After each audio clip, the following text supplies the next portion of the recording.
오늘 저는 누가복음 2장 40절에서 52절의 말씀을 가지고 하나님과 사람에게 사랑받는 성도라는 제목을 통하여 하나님의 말씀을 증거하고자 합니다. 예수님께서 이 땅에 오신 것은 학자들의 의견들이 있지만 BC 4세기경으로 신학자들은 알고 있습니다. 원래는 AD 1세기에 예수님께서 오신 걸로 되어 있지만 신학자의 오류로 인하여서 4년을 앞당겼습니다. 그래서 BC 4세기경으로 추정을 하고 있습니다. 그래서 BC는 예수님께서 오시기 전이라는 그런 뜻이고 AD는 예수님께서 오신 후라는 뜻입니다. 아기 예수님께서 태어나신 후에 인류의 역사가 AD로 시작이 되게 되는 것입니다. 우리 예수님은 유다 베들레헴에서 태어나셨습니다. 그리고 갈릴리 나사렛이라는 아주 작은 동네에서 어린 시절을 보내셨습니다.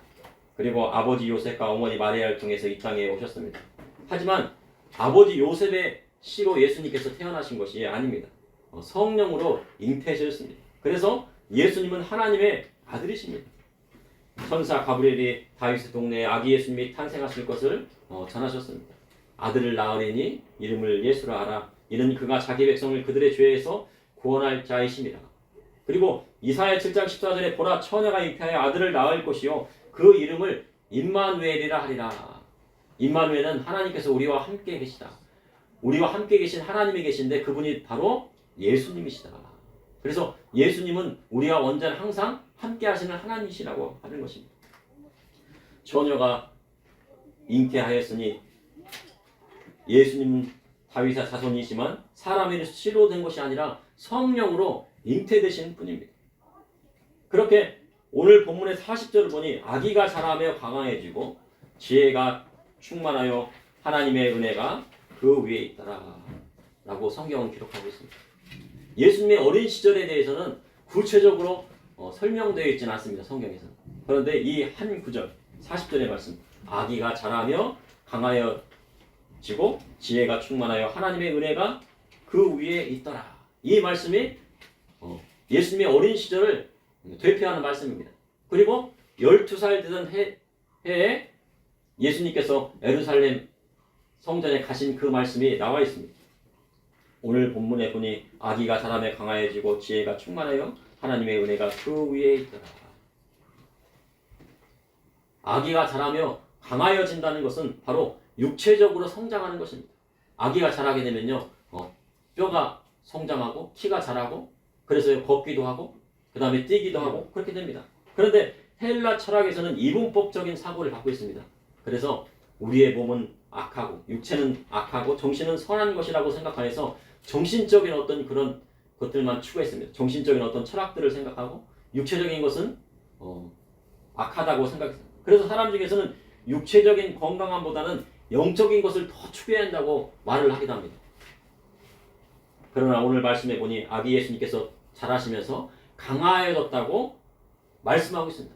강화해진다는 것은 신체적으로 건강해졌다는 것입니다. 몸이 건강해야 사람은 몸이 건강해야 정신과 생각도 올바라지는 것입니다. 그래서 몸이 건강해지려면 우리는 달리기를 해야 됩니다. 사람이 몸이 건강해지는 달리기를 해야 됩니다.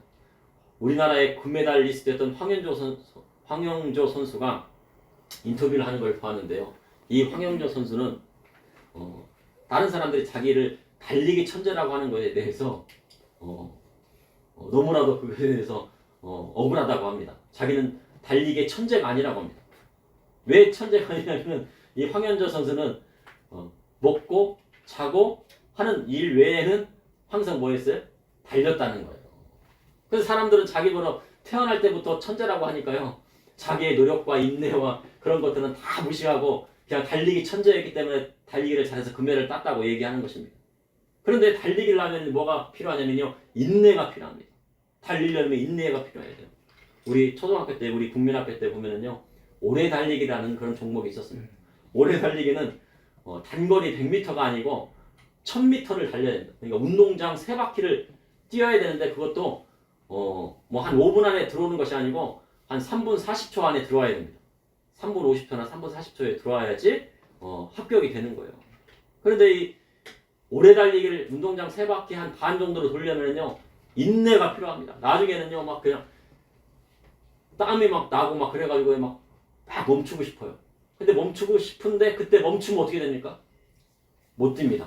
그때부터는요 어떤 때는 막 달리다 배가 아파요. 막 배를 치고 막 창자가 막 뒤에 붙어가지고 막 땀이 나고 그 다음에 막 헛구역질이 날 정도로 하는데 그래도 멈추면 안 됩니다. 예, 1000m를 뛰려면 중도에 멈추. 그래서 달리기라는 것은요 인내가 필요해요. 인내가.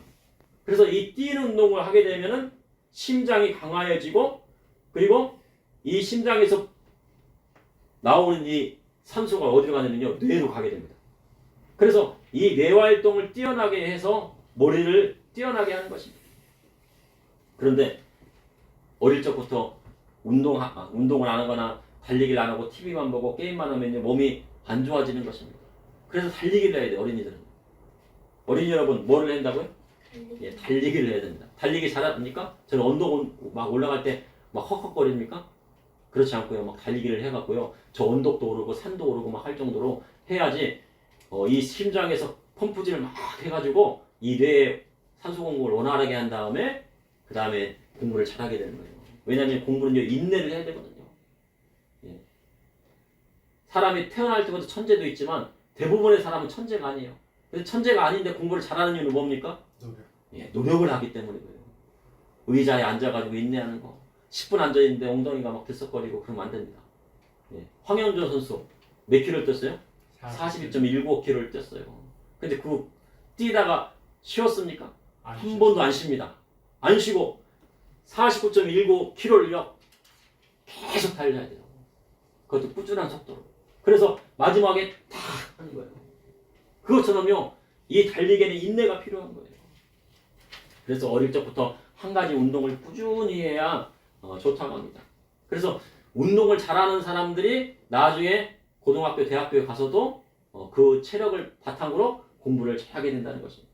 그래서 어린이 여러분들은요 어릴 적부터 태권도나 유도나 축구 이런 운동을 꾸준히 해야 됩니다. 그래서 꾸준히 운동하는 아이가 강해지고 지혜도 생기게 되는 것입니다. 꾸준히 운동하는 사람들 보면은요 이렇게 막 문신하고 막 양아치고 건달이고 이런 깡패들은 없어요. 대부분 그런 사람들은요 운동을 못해요. 왜냐면 인내력이 없기 때문에.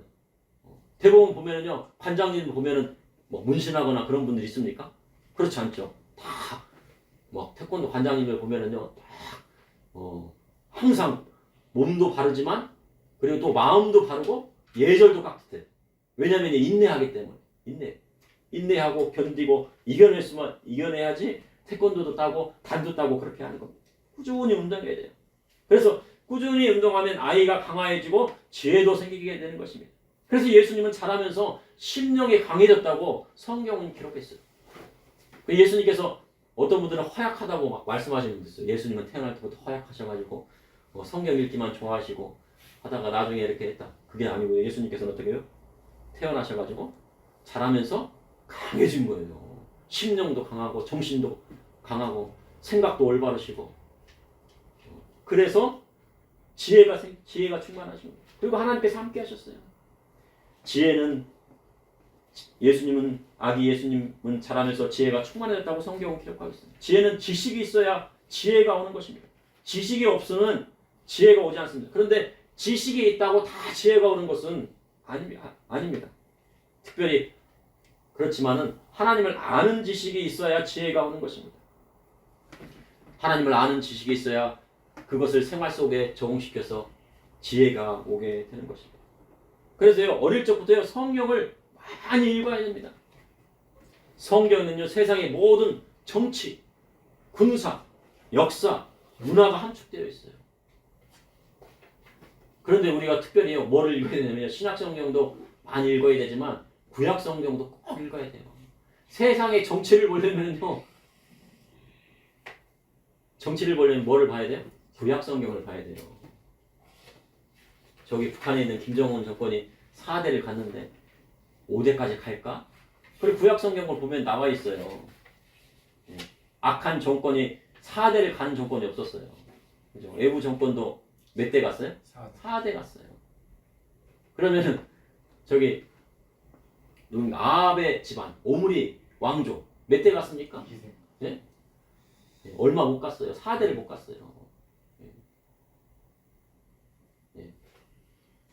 그러면요, 북한에 있는 김정은 정권 몇 대 가겠습니까? 4대를 못 간다는 얘기입니다. 이제 끝이 났어요. 김정은 죽고 나면은 이제 권력 다툼 하다가 이제 무너지게 마련이에요. 그러니까 우리가 통일을 준비해야 된다는 것입니다. 세상의 성경에는 세상의 모든 정치와 군사뿐만 아니라 어떻게 하면 나라가 강해지는지 나와 있고, 그다음에 역사가 나와 있고, 그다음에 문화가 함축되어 있고, 그리고 성경은요 하나님의 감동으로 되었어요. 하나님께 주신 영감으로 쓰여진 것입니다. 그래서 교훈과 책망함으로 교육하기에 좋은 겁니다. 이번에 교육감 새로 뽑는다고 하잖아요. 왜 뽑습니까? 부정 때문에. 부정 때문에 교육감직이 상실됐어요. 그래가지고 뽑는다고 하는데 어떤 사람이 좋을지 막 지금 서로 자기가 좋다, 이 사람이 좋다 막 하는 거죠. 그래갖고 한 앞으로 4년간의 2년인가 아닌가요? 앞으로 이제 2년 동안에 임기가 4년인데 이제 2년 남았잖아요, 그죠? 그러니까 2년 동안에 우리 서울시에 있는 교육을 어떻게 할 것인가, 그거에 대해서 나온다는 얘기예요. 그런데 세상 교육에는요 한계가 있습니다. 하나님 말씀으로 교육되자만이 그 안에 지혜가 충만하고 하나님의 은혜가 있는 것입니다. 누가복음 2장 41절에 보니 그의 부모가 해마다 6월절이 되어 예루살렘에 가더니, 마리아와 요셉은요 항상 6월절이 되면은요 예루살렘에 갔다고 성경은 기록하고 있습니다. 구약 성경에 예수님이 오시기 십자가 달려 돌아가시기 전까지는 다 뭐를 지켰어요? 6월절을 지켰잖아요. 그래서 6월절을 지키기 위해서 해마다 올라갔어요. 애굽으로 내려간 그때는 빼고는요 다 6월절에 내려갑니다. 그런데 예수님께서 12살이 되었을 때 그들이 이 절기의 관례를 따라 올라갔다고 성경은 기록하고 있습니다. 그러니까 2살 때의 행적은 딱 나와 있잖아요. 애굽까지 갔다가 애굽에서 내 아들을 불렀다 하고 어디로 갔습니까? 나사렛으로 돌아갔잖아요. 그래서 나사렛 사람이라고 불려지게 됩니다. 그리고 12살까지 행적이 없어요. 그런데 이 성경을 보니 아이가 사람의 강하여지고 지혜가 충만해 하나님의 은혜가 그 위에 있더라 하면서 또 12살이 되었을 때 절기의 관례에 따라 올라갔다고 성경은 기록하고 있습니다. 그래서 일부 학자들에 의하면요 12살 때가 되었을 때, 그러니까 12살 되었을 때 6월절에 올라갔으니까 이 6월절 때가 아마 예수님께 탄생하신 날이 아닐까라고 하는 그런 것을 추측하는 그런 학자들도 있습니다. 근데 우리가 보면 12월 25일은요 정확한 날짜는 아니에요. 성경적이. 로마에서 그것을 한 거죠. 그래서 학자들은 이 12살 때 6월절에 올라갔으니 이 절기의 관례에 따라 아마 예수님께 이때쯤에 태어나지 않았을까라고 하는 것입니다. 그런데요 예루살렘에 올라가서 성전에 딱 하셨는데 그날을 마치고 돌아갈 때 아이 예수님은 예루살렘에 머무셨다고 성경은 기록하고 있습니다. 6월절 절기를 다 지키면 어디 가야 합니까? 나사렛으로 다시 돌아가야 하잖아요. 근데 부모님들은 다 어디로 갔습니까? 나사렛으로 가는 길을 딱 갔는데 아이 예수님은 예루살렘 성전에 머무신 거예요. 동행 중에 있는 줄 알고요 하룻길을 간 후에 친족과 아는 자 중에서 찾았습니다. 야, 아기 예수님 있나? 아니, 예수님 있나? 예수님 있어? 못 찾는 겁니다. 그럼 왜 못 찾았습니까? 예루살렘에서요 나사렛으로 가는 길에는 딱 둘로 나눠서 가는 거예요. 남자 파트 가고 여자 파트 가고. 지금은 그랬어요. 옛날에 우리 조선시대 때, 조선 후기에요 교회들은 다 어떻게 됩니까? 여기 딱 쳤어요. 여기 간을 딱 쳐가지고 남자 성도 따로 여자 성도 따로 했다고요. 그래갖고요 교회 안에서 눈이 맞을 수가 없어요. 그런데 이때에도 그랬다는 겁니다. 예. 남자 따로 여자 따로 가는 길이에요. 그랬더니 요셉은 어떻게 생각합니까? 저기 내 아내 마리아와 같이 예수님이 따라갔겠지 라고 생각하고, 또 마리아는 또 어떻게 생각했어요? 요셉을 따라서, 아버지 요셉을 따라서 따라갔겠지. 그러다가 하룻길 정도 간 후에요 둘이 딱 얘기를 했는데 예수님이 없다는 거예요. 어떡합니까? 예? 난리가 났어요. 난리가 났어요. 그래서 만나지 못해서 찾으면서요 예루살렘으로 돌아왔는데 3일 후에 성전에서 만난지 그가 선생들 중에 앉으사 그들에게 듣기도 하고 묻기도 하시니, 선생들이 하면요 그 당시에 서기관들이었어요. 그리고 랍비들이었습니다. 랍비는 누구냐면요 선생님들인데 구약 성경을 능통한 박사님들이에요. 그분들은요 박박박사예요. 박박박사. 성경 하면요 다 모세오경을 다 알고 있는 막 박사님들. 근데 그분들하고 묻기도 하고 대답도 하고 듣기도 하고 하시는 거예요. 그러면은 구약 성경 전체를 다 알고 있었다는 것입니까? 못 알고 있었다는 거예요? 다 알고 계셨다는 거예요. 그러니까 모세오경을 다 암기하고 계셨다는 겁니다. 어린이 여러분들 성경을 다 암기할 수 있습니까? 예수님께서는요 그 성경 전체를요 구약 성경 전체를 모세오경 전체를 다 깨뜨리고 있는 거예요. 저도 못 외워요. 그 이야기들은 이제 흐름은 알겠지만 그 철자 하나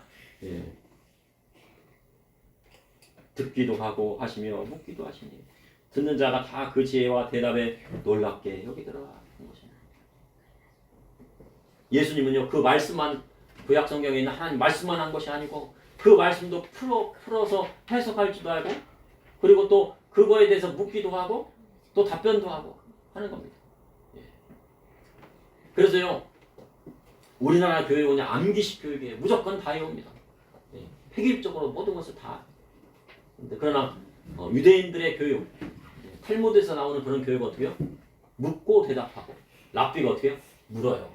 그럼 그걸 대답하고 다시 묻고 대답하고 묻고 대답하면서 거기서 뭘 얻습니까? 지식도 얻지만 지혜도 얻게 되는 것입니다. 듣는 자가 다 그 지혜와 대답을 놀랍게 여기더라. 그의 부모가 보고 놀라며 그 어머니는 이르되 아이야 어찌하여 우리에게 이렇게 하였느냐 보라 내 아버지와 내가 근심하여 너를 찾았노라. 그러한 것을 보고요 놀랍게 여긴 거예요. 아버지 요셉도요 주의 사자와 만났을 때 그것을 까마득하게 잊고 있었을 거예요. 하나님께서 키우라고 하시니까 키웠겠죠. 근데 이 아들을 통해서 장차 어떠한 일을 하실 거고 이 유대 민족을 통하여 하나님 말씀에 어떤 구원을 베푸시고 이방 민족에까지 어떤 구원을 베푸실지를 그것까지는 몰랐던 것 같아요. 어머니 마리아도 그랬습니다. 그런데요 예수님께서 다 예루살렘 성인전에서 같이 납비하고 이렇게 같이 묻고 막 다 얘기하고 있는데 부모님들이 막 그랬을 거 아니에요. 너 왜 여기 있냐? 빨리 집에 가야지. 그랬더니 예수님의 말씀은 뭡니까? 어찌하여 나를 찾으셨나이까? 네. 부모님 죄송합니다. 저 따라가지 않아서 죄송합니다. 아니고 어찌하여서 왜 나를 찾았냐고 하신 거예요. 왜냐면요 내가 내 아버지 집에 있어야 될 줄 알지 못하셨나이까? 예수님의 아버지는 누구세요? 요셉. 예, 요셉이지만 하늘 아버지가요 진정한 아버지신 거예요. 무엇으로 잉태되었어요? 성령으로 잉태되었어요. 그래서 어떻게 합니까? 아버지 요셉의 목수일을 도와줬겠지만 그렇지만 진짜 아버지는 어떻게? 하늘 아버지. 예, 하늘 아버지. 그런데 세상 사람들은 누구로 그래요? 예?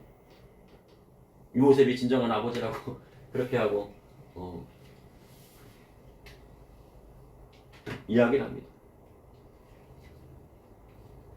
그러나 우리 예수님은 성령으로 잉태된 것입니다. 그 부모가 그가 하신 말을 깨닫지 못하였습니다. 그렇지만 예수님께서 그 성전이 바로 하나님 아버지 집, 기도하는 집, 바로 아버지의 집이 바로 예수님의 집이었지만 예수님께서 51절에 보니 예수께서 함께 데려가사 나사렛에 이르러 순종하여 받으시더라. 예수님께서요 그래도 부모님인 요셉과 마리아의 말을 듣고 순종하여 받으시더랍니다. 예수님은 하나님의 아들이시지만 이 땅에 있는 요셉과 마리아의 부모님의 말씀에 순종하여 받들었다는 것입니다. 그래서요 우리 믿음의 성도님들은 부모님께 순종해야 됩니다. 왜냐하면 예수님께서 부모님께 순종하셨기 때문에 바로 우리 믿음의 성도님들도 저와 우리 믿음의 성도들 부모님의 말씀에 순종하고 그 말씀에 따라야 한다는 거예요. 순종한다는 것은요 그 말씀에 토를 달지 않고 그대로 따르는 거예요. 우리 부모님은 높으신 분이니까 순종하고 따라야 되겠다. 언제까지 그랬다는 거예요? 12살 때까지 그랬다. 12살 때. 근데 왜 예수님께서 12살 때 예루살렘에 간 행적에 대해서 말씀하셨을까요? 그거는요 부모님 밑에서 12살 때까지 부모님의 사랑을 받고 자라야지 나중에 그 사람이 부모님을 떠나지 않고 부모님 말씀에 순종하고 하나님의 자녀도 될 수 있는 것입니다. 이 땅에 있는 부모님께 순종 안 하는데 어찌 하늘 아버지께 순종을 하겠습니까? 그래서 되도록이면 이제 12살 때까지는 누구 품에 살아야 합니까? 부모님 품에서 살아야 돼요. 어머니 아버지 품에서 살아야 돼요. 아버지는 또 무섭잖아요. 아버지가 화나시면 엄마가 화날 때는 조금 그런데 어머니가 화날 때는 좀 그러신데 금방 수그러드는데 아버지가 화나시면은 무섭잖아요. 그렇죠? 무섭다고 해도 그 말씀에 순종해야 돼요. 예. 아버지들은요 특별히 뭐 자잘한 일에 대해서 이렇게 화를 잘 안 내세요. 그런데 정말로 이것은 잘못했다고 했을 때는요 화를 낼 때 크게 화를 냅니다. 예. 그렇게 아버지 밑에서요 아버지 말씀에 순종하고 나아야지 나중에 큰 사람이 될 수 있는 것입니다. 근데 예수님께서는 12살 때까지 어떻습니까? 순종하고 사셨어요. 그리고 12살 이후에는 뭐야? 성전에 가셔서 랍비들과 묻기도 하고 대답하기도 하고 그렇게 했다는 것입니다. 현재요 우리나라 사람 중에서 많은 사람들이 미국으로 유학을 많이 보냅니다. 그래서 초등학교 때부터 미국을 막 유학 보내는데요. 그래서 미국 보내놓고 어떻게 합니까? 거기다 돈만 보내주고 막 울고 막 난리나요. 예, 보고 싶어가지고. 아니면 엄마하고 아이들만 따로 해가지고 아빠는 여기다 기러기 아빠를 딱 놔두고요. 그럼 교육이 되겠습니까? 안 되겠습니까? 교육이 안 돼요. 그럼 아빠만 가가지고 아이들 교육하고 엄마는 이쪽에 남아있다면 되겠어요? 안 돼요. 부모 밑에서 아이들이 12살 때까지 살아야 되는 겁니다. 그래서 사람들은 그걸 모릅니다. 그러니까 부모님 밑에서 자라지 않으니까 어떻게 합니까? 미국에 가니까 외롭습니다. 고등학교 때만 가더라도 고등학교 유학을 가더라도 외로워요. 그래가지고 뭐를 한다고요? 공부도 하지만 외로우니까 대학교 때 마약도 하고 그 다음에 불건전한 이성교제도 하고 하게 되고 그렇다는 거예요. 술도 마시고. 그런데 마약이 한 번요 다 머릿속에 들어가면 어떻게 됩니까? 안 빠진다고 합니다. 과학자들이 얘기하는데 의학자들이 보면은 마약에 한 번 취하게 되면요 그것이 머릿속에 빠지지 않기 때문에 아무리 해도 어떤 약을 써도요 한 번 들어간 마약은요 이 뇌에서 빠져나가지 않는다고 그래요. 그래서 마약은 하지 않는 것이 중요해요. 한 번 하기 시작하면 끝까지 가는 겁니다. 계속 가야 돼요. 치료할 수가 없어요. 치료하기가 상당히 어렵고 다시 정상적인 생활을 하기가 어렵다는 것입니다. 그래서 부모님 밑에서 있어야 돼요. 그래서 박사학위를 딴다고 해도요 미국에 보내지 말고요 여기서 한국에서 좋지 않은 대학이라도 대학에 가가지고 졸업하고 그 다음에 대학원 가고 그 다음에 박사를 딴 다음에 그 다음에 자기가 더 공부하고 싶다고 하면 그때서야 이제 박사학위를 받으러 미국에 가는 거예요. 언어만 되면 갈 수가 있기 때문에. 그리고 미국에서 배우는 박사학위의 80% 정도는 우리나라 국내 대학에서 다 가르칩니다. IT 같은 경우에는요 우리나라에서 배우는 거나 미국에서 배우는 거의 비슷하다고 해요. 우리나라는 이제 못하는 게 지금 없습니다. IT에서는요 뭐 거의 뭐 미국에서도 우리나라 IT 기술자들을 막 뽑아가려고 그래요. 왜 그러냐면요 미국 사람들 공부를 안 하거든요. 얼마나 공부를 안 하는지. IT 쪽에는 없어요. 근데 법 쪽에나 의사들은 많이 있습니다. 돈을 잘 버니까. 그러나 IT계에는요 돈을 잘 벌지 못하고 만약에 들어가더라도 쉽게 잘려요. 빼먹을 거 다 빼먹고요. 한 2년 정도 일한 다음에 어느 날 갑자기 해고 통지를 하는데요. 우리나라 같은 경우에는 미리 얘기를 하잖아요. 너 다음 달부터 그만 나와. 그러면은 뭐 어떤 사람은 어떻게 합니까? 컴퓨터에 있는 모든 자료들을 싹 지운다고 하잖아요. 근데 그렇게 하면 안 되죠. 불법이죠. 저도 옛날에 퇴직할 때 어떤 선생님, 그 얘기를 해도 되는데 선생님은 이제 그만둔다고요. 자기 모든 컴퓨터에 있는 자료를 싹 지우더라고요. 근데 그걸 좀 남겨두라는데 안 지워요. 싹 지워버려요. 그 다음 사람 오는 사람 고생 좀 해보라고. 근데 그런 마음 보지만 안 되거든요. 근데 그런 사람도 있다는 거예요. 그런데 미국에서 어떻게 합니까? 그날 아침에 당신 요 컴퓨터에 있는 거 다 비번 나한테 주고 그 다음에 이제 나오지 마. 아니면은 이메일로 딱 보내는 거예요. 내일부터 나오지 마세요. 그러면 지울 수가 없잖아요. 예. 근데 미국은요 그렇게 내목해요. 지울 수 있는 시간도 하나도 안 줍니다. 그게 IT 계열의 그런 특징입니다. 그러니 미국 보내야 되겠습니까? 미국 보내면요 1년에 1억씩 들어갔고요. 박사학위까지 10억 들어요. 예. 근데 그 10억 날려 박사학위 받아가지고요. 미국에 한 50개 대학이 있는데 그 50개 대학 정도에 나와야지 우리나라에 좀 유명 대학 나온 막 서울대 나온 만큼의 그런 학위가 된답니다. 그 나머지 막 몇천 개 있는 그런 대학 나와봐야 쓰레기 대학이라는 거예요. 그리고 다시 쓰레기 대학이라면 좀 그렇지만 아무튼 다시 돌아와서 교수 자리도 못 한다는 겁니다. 미국 박사학위 받아서 어떻게 합니까? 뭐 하려고 합니까? 교수도 되려고 하잖아요. 근데 교수를 안 받아준다는 거예요. 우리나라 교수 되기가 그렇게 어려운데 교수라도 몇 세 정년 퇴임이에요? 60세 정년 퇴임이에요.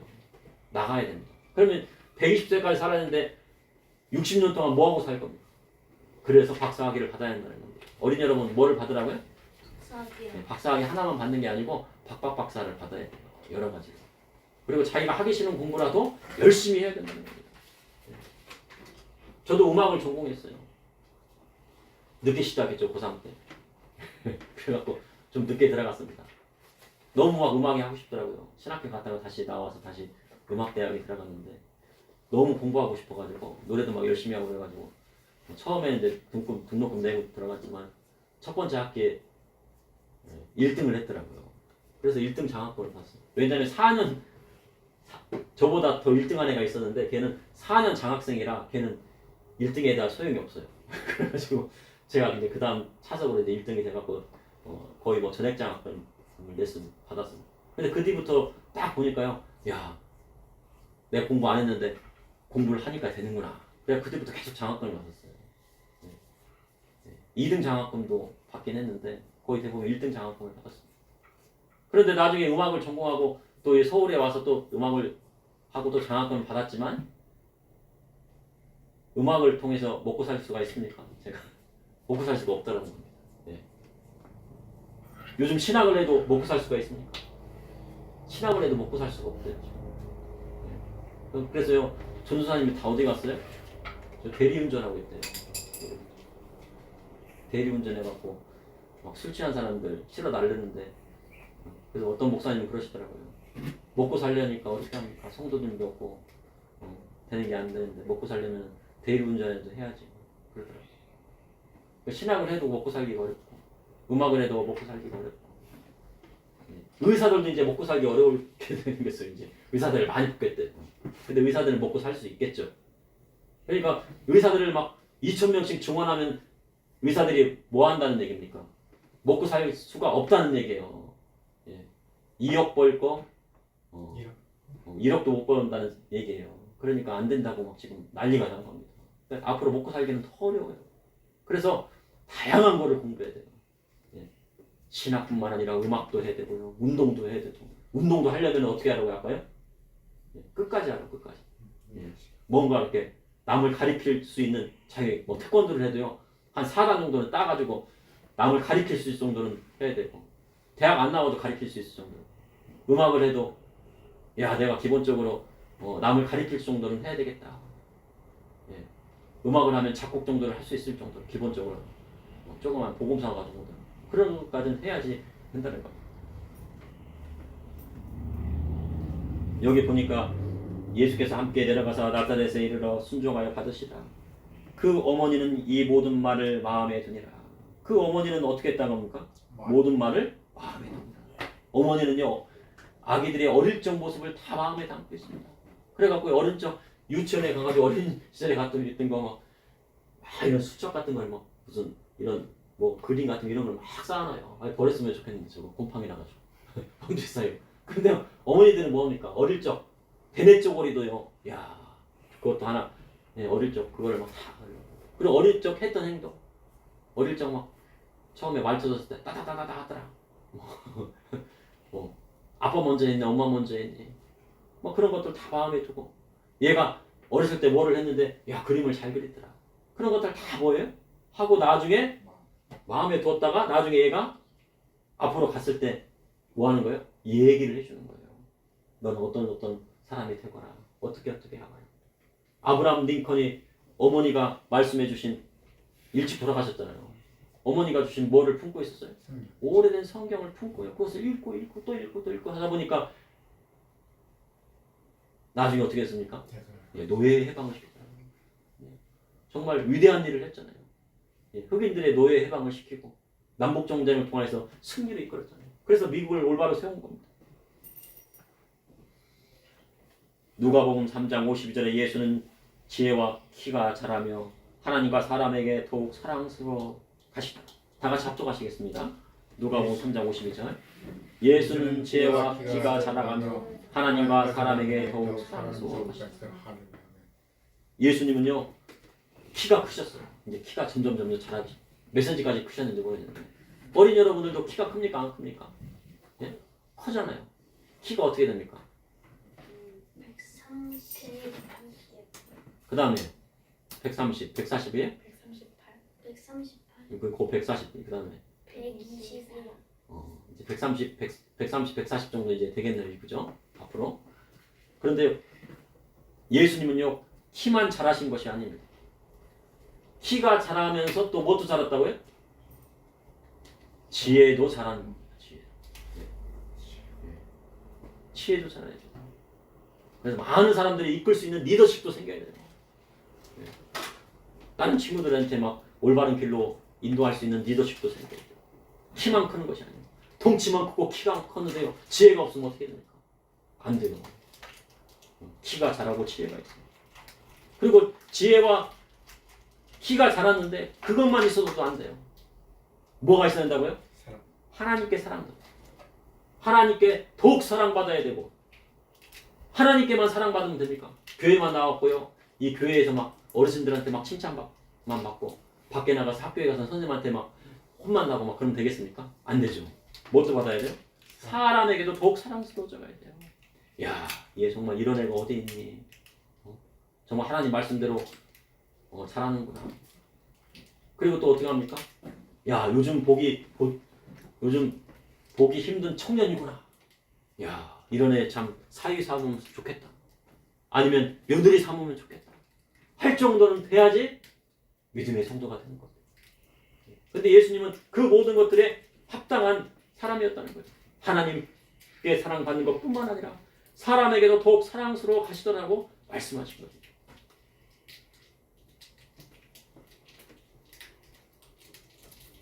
그렇게 돼야만이 바로 하나님과 사람에게 사랑받는 성도가 되는 것입니다. 우리의 몸은요 더욱 자라게 되고 저는 이제 자랄 게 없어요. 이제 줄어들만 남았습니다. 이제 키가요 이렇게 좀 어깨를 좀 피면 좀 커 보이지만 이제 줄어들만 남았어요. 근육도 이제 줄어들고 그렇지만 어린이 여러분 앞으로 뭐가 남았어요? 클 일이 남았어요. 클 일이 남았는데 거기다 플러스 뭐 해야 된다고요? 지혜가 넘쳐야 된다는 겁니다. 지혜. 운동도 열심히 해야 되고 그리고 지혜도 있어야 되고 그래서 우리 믿음의 성도님들도요 건강해야 된다. 건강. 잘 걸어 다닐 수 있도록 해야 되고 체력적인 것들도 잘 해야 되고 열심히 운동을 해야 되고 그리고 하나님의 말씀으로 더욱더 지혜가 충만하여 지시기를 주님의 이름으로 축원합니다. 잠시 기도하시겠습니다. 사랑해 주님 오늘도 감사합니다. 주님의 사랑과 은혜로 이렇게 주님 앞에 나와 예배드릴 수 있도록 인도하여 주시니 감사합니다. 아버지 하나님 아기가 자라며 강화해지고 지혜가 충만해졌다고 말씀하셨습니다. 아버지 하나님 우리 어린아이들 자라가며 강화해지게 해주시고 지혜가 충만하게 해주시고 하나님의 은혜가 그 위에 있게 하여 주셔서 이 세상을 이끌어가며 아버지의 리더 역할을 할 수 있도록 자라게 성장하게 하여 주시고 우리 믿음의 성도님들은 하나님께 더욱 사랑받는 성도님 되게 하여 주시고 하나님께 사랑받는 성도뿐만 아니라 아버지 이웃에게도 사랑받고 형제 자매에게도 사랑받고 아버지 친척들에게도 사랑받고 직장 가운데서 사랑받는 우리 믿음의 성도님 되게 하여 주시고 성령 충만함으로 나아갈 수 있도록 인도하여 주시옵소서. 예수님의 이름으로 기도합나이다.